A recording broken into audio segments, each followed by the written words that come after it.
Hello, my name is Tom Antos, and in this video I'm going to show you how I did the car scenes in my last film, The Big Wild North. Now, if you guys haven't seen the film, then I would suggest that you guys watch the film first before watching this tutorial. You can find a link to the film in the description of this video. So, in case maybe you're thinking of doing a film and you want to have a scene, that's all takes place in a car, and you're wondering how to basically mount the camera. Well, I'll gonna show you what I learned over the years, while basically, doing car scenes. There's a few different ways, that you can get it. The more maybe the most free kind of way of doing it, where it really allows you to place the camera anywhere you want to, is by putting the camera basically outside of a car that's actually stationary, and then basically using special effects like with a green screen, where you actually replace the background and you make it look like the car is actually in motion, even though it's not. Now, the hard thing about that is that you obviously have to spend time in post-production doing the special effects. If you want to do a scene actually for real in camera driving scene, then you'll have to figure out a way to basically mount your camera. The most common way is to basically use these car mounts, which use suction mounts that basically stick to the smooth surfaces on your car. There's a few different ones that I've tested out. The first one that I've actually ended up using in my film is the single suction mount, very small. And it just allows you to mount the camera. The thing with this one is maybe the limitation of it is that because it's a single suction mount, you cannot attach anything heavy. If you attach a heavy camera, it's going to start vibrating or shaking too much. So if you attach a small camera, like you see up here, I use the Sony NEX5 camera or anything of that sort of equivalent kind of weight, then it's going to work great. And what this allowed me to do is up here is to actually mount the camera inside to the windshield and get this kind of a cool angle where you see the driver of the car in the foreground, and then in the background we see the kid that's sitting in the back seat. Now, another way of getting this kind of a shot is, for example, I could have placed the camera on the hood of the car and actually shoot through the window. For that, I would recommend using probably like a bigger suction mount, simply because you're outside and there's always danger that if that suction mount lets go, that your camera is going to go flying. Also, another problem with shooting basically by having a camera outside and shooting through a window is that usually you're going to end up getting a lot of reflections in the window, so you're going to have to use polarizing filters or some kind of a hood or shade over the windshield, and also it can sometimes even just obscure the driver's view, which just makes it more difficult for the actors to actually act and drive, and also makes it, I guess, less safe. But this is actually what's done on big budget movies anyway. So if you take the care and you make sure that there's not a lot of traffic on the road, it's okay driving with these car mounts. Now, the other sort of car mount that I've tested out, and I haven't used it on this film simply because I didn't have access to it at the time when I was doing the film, is this suction mount car, basically, a camera mount that it's actually from a company called Came TV. You can get it at came-tv.com, and it's a great mount in the sense that allows you to put, for example, a fluid head on there. So it allows you to really position and sort of angle the camera the way you want it. It's kind of a bigger, heavier, so less of a vibration that you're going to get from a car, and also because it has 4 sections in it, it allows you to put a lot more weight on there.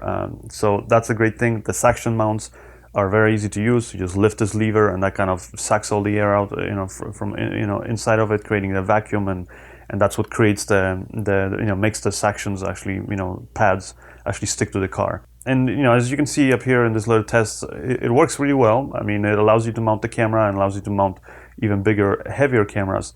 The sort of negative thing I would say about this mount is just simply that I wish that each individual section pad had more of like an articulating arm that you could kind of move around and really sort of angle it, because the limitation of with it right the way it is right now is that you cannot really adjust the angle too much of those section pads. So if you have a surface that's really uneven, it's not going to allow you to really extend the section pads and find a section of the car where it's smooth and where it can actually get a good grip.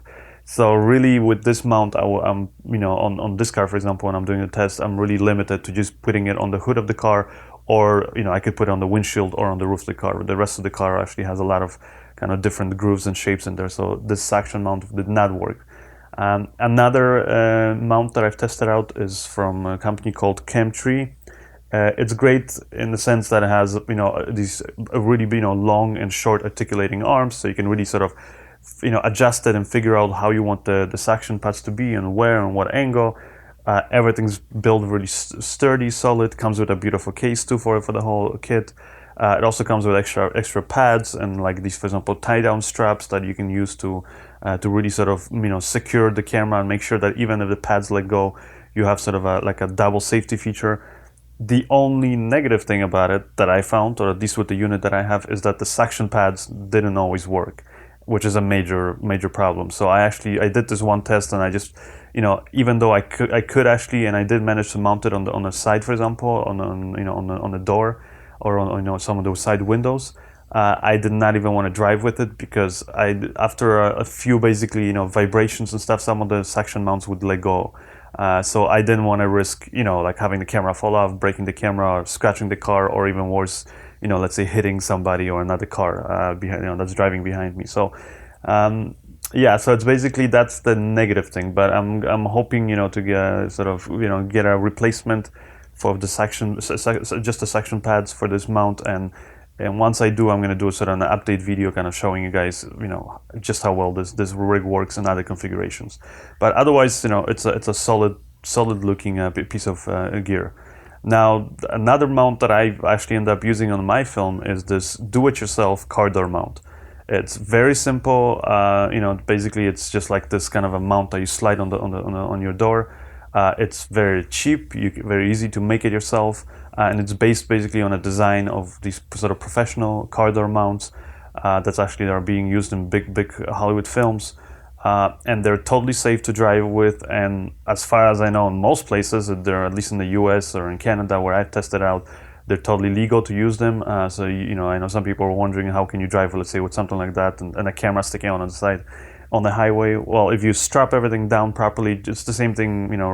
Basically you have to use, you have to follow traffic rules. If you, for example, put something on the roof of your car, if you're transporting luggage or something, if you strap it down properly, nothing's flying off, you're totally fine, and it's legal for you to drive that way. Problem is when you have things falling off your car that could hit other cars behind you. So you just got to make sure that everything's properly tied down. And if you guys want to find out how to build this do-it-yourself car door mount, the link for it is in the description of this video. And it's a great mount because it's big, it's the most sturdiest. It allows you to put small cameras or really big film cameras. I've even tested this out with. So it works amazingly well. The drawback of this, I would say, the sort of limitation of it is that it is a car door mount, meaning you can only mount it on the cars, on the doors of the cars, and also you have to have the windows rolled down. So if you're doing a scene where you want the windows to be up, then that's where you'd want to use a suction mount, like some of the other ones that I've tested. Now, a few other tips sort of when you're doing car scenes. For example, if you're trying to get sound, and let's say you're using this car door mount, and you have the windows rolled down, I know a lot of people worry about the sound. Well, I basically, this is the audio here that I got in the film and on location there. Action. The other day, I met a bear. A great big bear. Away out there. The other day, I met a bear. A great big bear. Away out there. This goes right.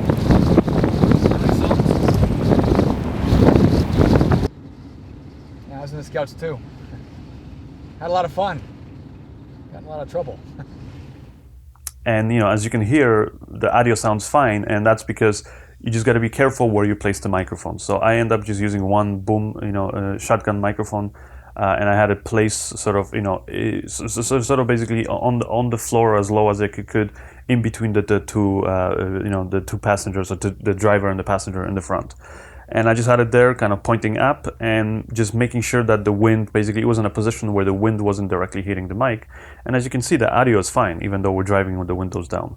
Now, another thing is because we're not driving that fast. Maybe if you're driving really fast, or like on a highway, for example, then obviously the wind noise would be a lot more noticeable. But one thing I'll tell you when you're doing also car scenes is that you really do not have to drive as fast. You actually want to drive a lot slower. Like if you're looking at this scene, it looks like we're driving, you know, like a whatever average scene, you know, driving speed, but we're actually in fact going around 20-30 kilometers an hour, which is, it's very slow. And you know, a lot of times, you know, we actually had my producer following us in another car with his flashers on, sort of letting all the traffic behind us know that we're going super slowly, so basically, so they could pass us. Because yeah, because when you getting scenes, you know, basically when you, from the perspective of the camera, a lot of the times, you know, the motion of the car is going to seem a lot faster than it actually is in reality. So it's actually a good thing if you, for example, want to do, let's say, or make it look like somebody's driving super fast. It's a car racing scene, you know, like you've seen probably in some big budget films. And you know, because the thing is that it actually means that if you want to make it look like somebody's driving at 150, let's say, kilometers an hour, they're probably only driving 70, maybe 80 kilometers an hour. So you know, they're not driving that fast. And like I said, the camera a lot of times exaggerates the motion or the speed of the car. And especially if you use also certain angles, if you, for example, have the camera mounted outside, but you're using, let's say, a wide angle, you can then really exaggerate and make it look like cars are going super fast, and you know, and that kind of stuff. So that's actually, you know, you could say a good and a bad thing, depending, you know, how you want the car to look. So definitely don't drive too fast. And another thing is just also when you're driving slower, like I said, the wind noise is lower, so you'll get better audio, and also less, the car is not going to be the bumps, basically, as the car is going over any potholes and things like that, are going to be less noticeable when you're driving slowly. So that's another thing. Last tip I'll give you guys is sort of when you're trying to get a good shot or a good exposure inside the car. I know a lot of times people ask me is, you know, how do you get it properly exposed, since the inside of the car is usually a lot darker than the exterior. And that's just simply, you have to be aware of how you position the car. So you got to pick a road and go filming there at a certain time where you know that the sun is going to be, you know, and you want to kind of go at not in the middle of the day, but kind of later on in the day where the sun is a little lower in the horizon, and sort of in its position in the front, basically where the front windshield is, you know, of the car, which allows then the sun to, you know, get a lot more light basically inside the car, and that will kind of, you know, make the exposure look a lot better. So this is how I got this shot, for example. And now, if you are shooting, for example, in, you know, in the middle of the day at noon, where the sun is dead center, you know, sky in the middle of the sky, then you're gonna need to put some kind of a light inside the car to kind of, you know, bring up the exposure basically on your actors. And one great way of doing it is to use a little LED light, like you see here. And you know, I actually end up using that single section mount that I use for the camera to basically mount also the LED light. And you just basically blast that, you know, and you know, onto your actor's face. Now if you're gonna light the driver, don't do it head on, so you're not obscuring his vision, but also so it's not glaring right in his eyes. Kind of do it a little bit more at an angle. And that's pretty much it. You know, then when I was getting the scenes, I would just kind of each time adjust the settings, you know, for example, with the car door mount, I would get one angle from one side, you know, adjust my camera settings, run inside the car, we would drive, you know, and I was in the back seat sort of directing the actors. Then when I was happy, we'd stop, I'd jump out, you know, kind of play back the shot, make sure everything looks good. Once I was happy with it, I would usually sort of zoom in or reframe my shot, get a close-up, you know, repeat the whole process. Then afterwards, I would put the car door mount on the other side of the car and get basically, again, sort of a medium and a close-up shot of the other actor. And that's pretty much it. Anyways, hope this tutorial help answer your questions of how you can possibly get a, you know, car scene done for real in your next movie. If you guys want more information, or if you have some questions or maybe even suggestions for you know, how you got, for example, you know, how you did, for example, a car driving scene, then, you know, just please leave your comments below, or you can always go to my website at tomantosfilms.com.